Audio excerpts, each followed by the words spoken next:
We'll have the next question from the mic of the sisters on the right-hand sides. So the sister at the mic, you may go ahead with your question. Good evening to everybody. This is Prashanti Dasri. I'm from India, and I'm actually a born Christian. And I migrated to Dubai recently, August 2011. And I happened to, I came to know about Islam. And my brother also here is in Dubai, and he keeps telling us about Allah. I'm really convinced, and with all the whatever knowledge that he shared with me, I'm totally convinced and that Islam is the straightforward religion.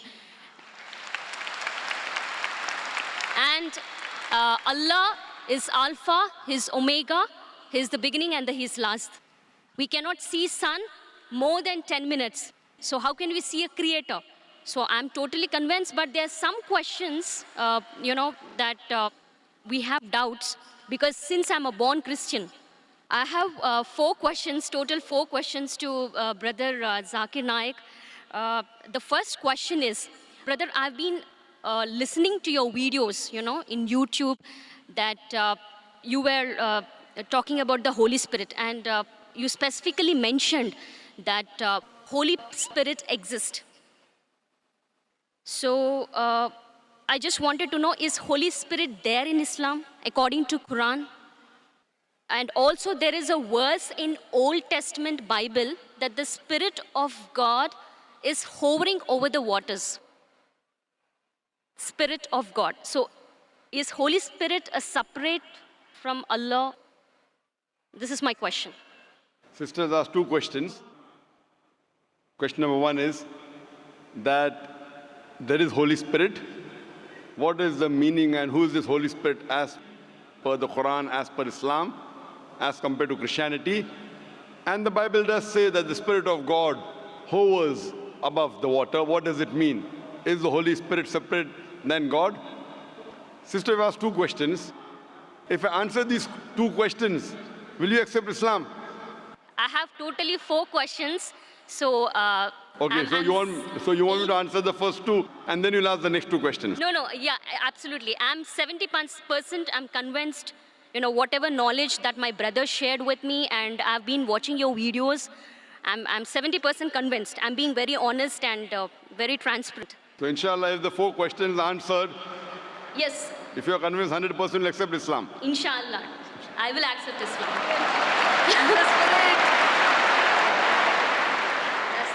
The sister asked 2 questions, and after she'll ask the other 2 questions. That the Bible does mention about Holy Spirit. What is the reference of Holy Spirit in the Quran?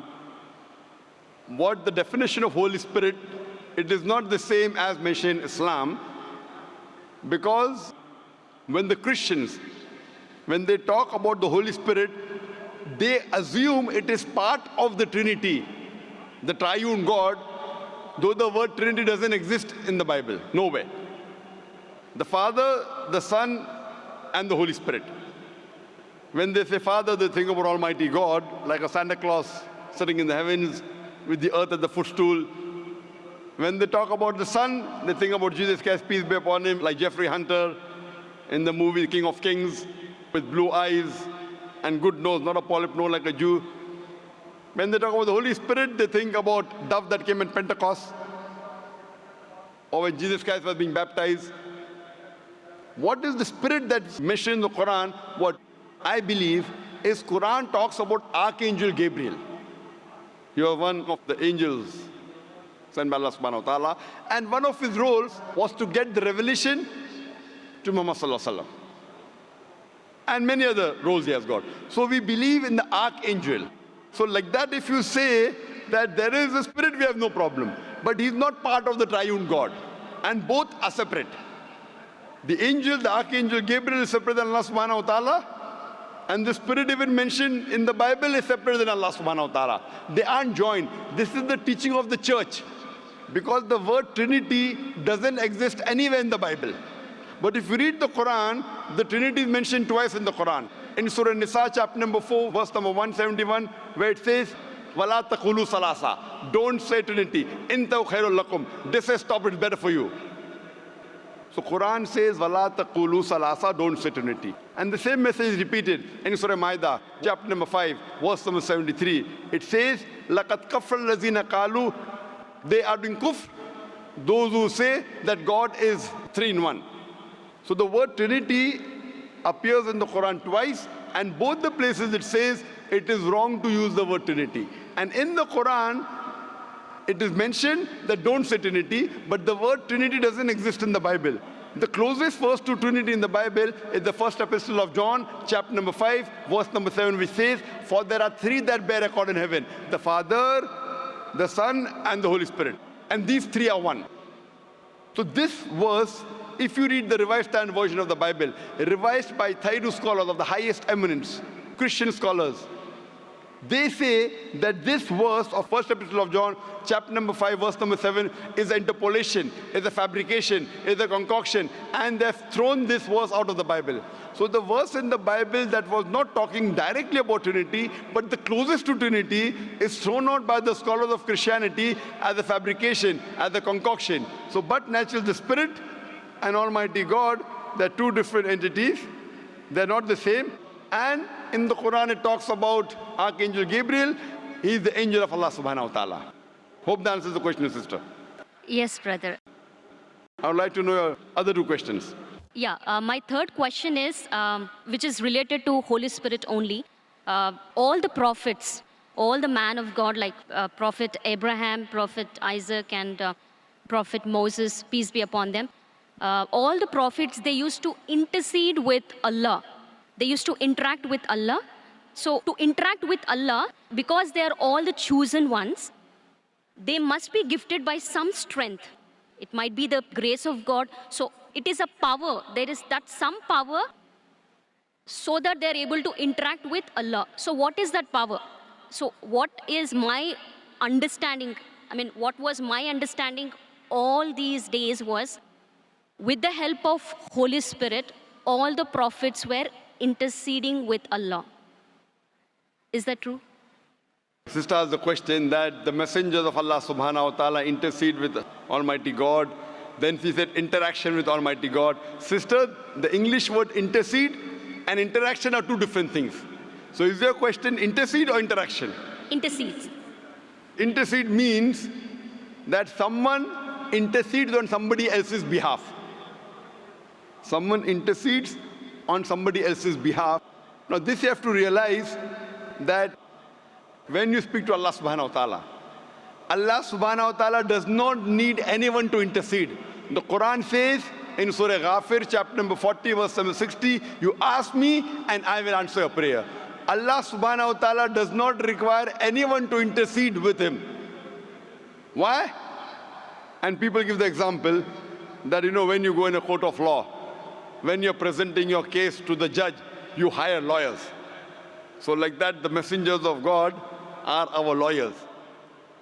This is okay and logical for a judge who is a human being, because the judge does not know who is the criminal, who is the robber.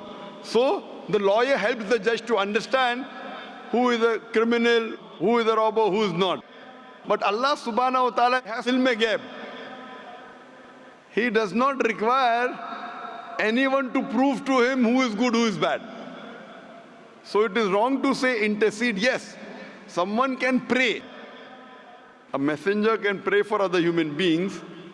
And Allah says in the Quran that Allah subhanahu wa ta'ala does not require any intercession except who He wills on the Day of Judgment. So on the Day of Judgment, Allah says He will give permission to certain people to intercede. And there are hadith saying that this special favor will be given to Prophet Muhammad, peace be upon him. So what we know from the history of all the other scriptures, as well as the Quran, as well as the hadith, that the messengers of God, they interacted with Allah subhanahu wa ta'ala.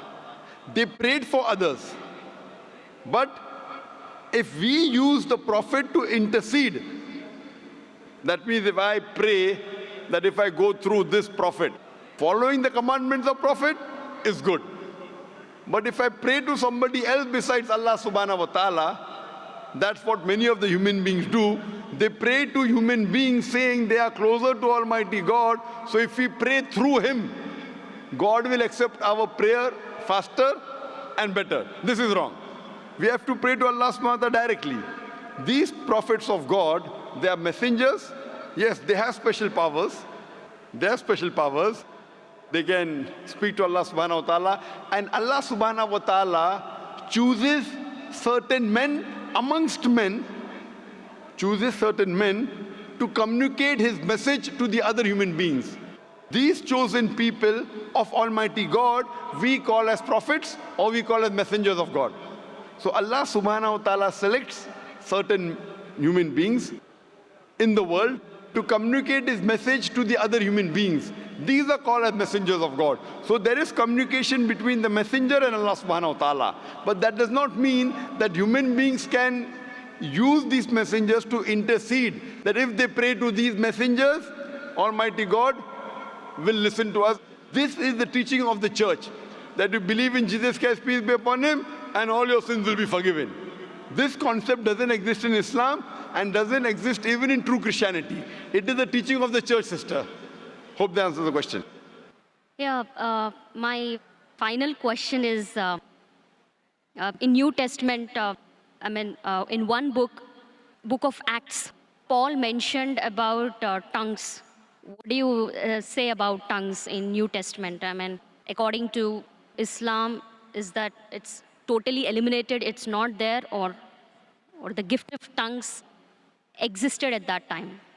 Sister asked the question that Paul said about tongues. If you give me the reference, I'll be in a better position. There are many things mentioned in the Bible about tongues. There are many verses in the Quran which speaks about tongue. If you give me the reference what you're talking about, I'll be in a better position to reply to you.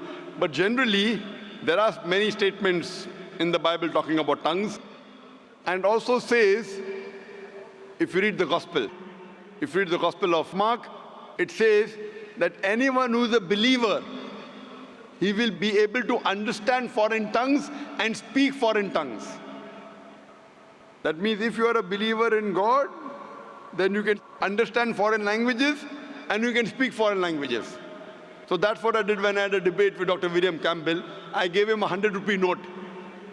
And the Indian 100-rupee note, as you may be aware, since we have got 22 official languages, I read in English 100 rupees, Hindi says 100 rupiah. I asked him to read the other 20 languages, if he's a believer, and he could not.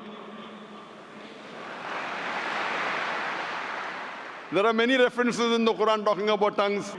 If you read the Quran says in Surah Rum, chapter number 30, verse number 22, that Allah subhanahu wa ta'ala has created the human beings in different colors and tongues so that you should recognize each other, so that the men of understanding will understand. Furthermore, the Quran says that on the day of judgment, your tongues, your organs, your hands, they will be witness for you. What you did right, what you did wrong. There are various hadith of the Prophet talking about the tongue. So there are many references in the Quran talking about the tongue. There are many references in the Bible that talk about tongue and how to test a believer. Hope that answers the question, sister. Thank you. And my final question. Okay, I have a Muslim friend and he suggested me to read Bible Old Testament. Okay, he specifically mentioned to go through the Old Testament in Bible, and then he said read Quran. But as you mentioned specifically, that Quran is the final revelation given by Allah. So as a Muslim, what do you suggest me? Because my friend, being a Muslim, he said, follow Bible, Old Testament, and then read Quran. So, sister asked the question, and one of her friends told her that first read the Old Testament, then read the Quran. Sister, it's not the must. If there is something like the Old Testament and the New Testament, then there's something like the last testament in the Quran.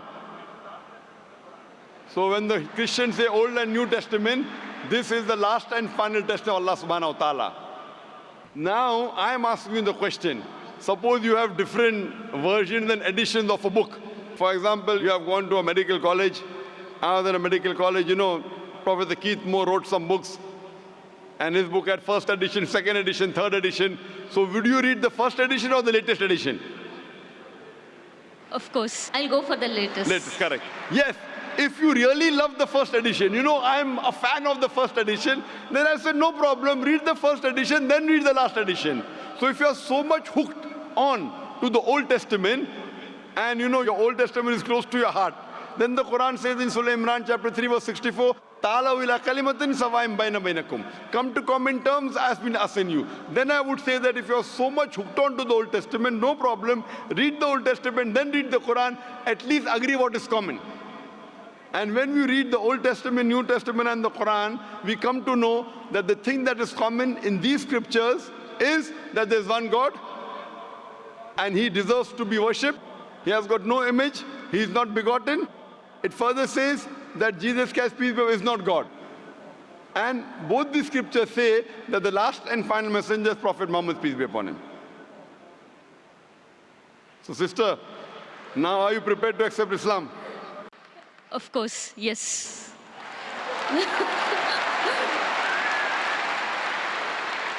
Sister, do you believe that there's one God? Yes, I believe there is only one God. Do you believe that Jesus is not God but is a messenger of God? Yes, I believe Jesus is a messenger. Do you believe Prophet Muhammad is the last and final messenger? Yes, I believe Prophet Muhammad is the last and the final messenger. Sister, is there anyone forcing you to accept Islam? Sorry? Is there anyone forcing you to accept Islam? No, nobody is forcing me. Are you accepting out of your free will? Yes. Because in Islam, to force anyone to accept Islam is haram. It's haram in the religion, and it's haram, it's prohibited in most of the countries, I believe even in Dubai. To force anyone to accept a religion is forbidden. So you're accepting out of free will, sister. Yes, but that is the reason I asked you many questions. MashaAllah. Out of free will. I hope no one is bribing you. No. You know, because in India, when after many people accept Islam, the CID, the police go there and ask, how much dollars Dr. Zakir Naik give you? I tell them I have given them currency of the Akhirah. Currency of the Akhirah, and that's accepted. So inshallah, sister, I will say in Arabic and you can repeat it. Okay. Ashhadu Ashhadu Allah Allah ilaha ilaha illallah illallah wa ashhadu wa ashhadu anna anna Muhammadan Muhammadan abduhu abduhu wa rasuluhu. wa rasuluhu. I bear witness I bear witness that there is no God that there is no God but Allah, and I bear witness that that Prophet Muhammad Prophet Muhammad is the messenger is the messenger and servant of Allah. and servant of Allah. MashaAllah, sister, you're a Muslim. And may Allah subhanahu wa ta'ala accept your effort. And I pray to Allah subhanahu wa ta'ala that to guide you further and inshallah give you the best in this world as well as the akhirah and grant you a place in paradise, inshallah, sister. Thank you.